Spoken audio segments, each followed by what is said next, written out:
Mr. De La Serna, pumapayag po kayo na magkaroon ng joint account ni Atty. Roque. Yes po, Mr. Chair. Magkano naman ang kinocontribute mo o kinontribute mo initially dun sa joint account ninyo? Wala po akong kinukontribute po doon. Wala ka. Yes. Wala kang dadagdag doon sa joint account ninyo ni Atty. Roque. Yes, tama po, Mr. Wala. Chair.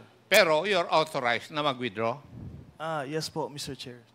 Yun ang usapan po ninyo. Yes, Mr. Chair. Ganon.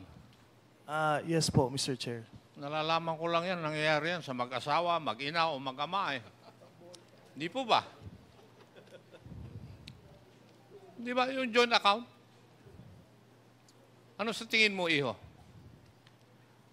Hindi ko man po pinapakilaman yung pera po ni Atty. Roque po. Maliban Mr. lang, Chair. kung pinapatago niya yung pera sa iyo. Kasi hati kayo, halimbawa 5 milyon, hati kayo, di 2.5 kayo. Ay, hindi, Atty. Pero ikaw na mismo umamin na wala kang idinagdag o isinama doon sa joint account ninyo.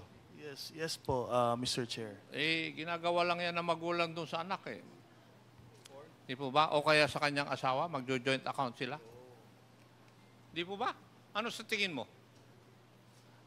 Inutusan lang po ako, Mr. Chair. Sumunod lang naman po ako. Inutusan ka lang and sumunod ka. Yes, Eh Mr. kung Chair. sasabihin ba niya, lumundag ka sa bangin, lulundag ka? Hindi naman po siguro, Mr. Chair. Okay. Thank you, Mr. Chair.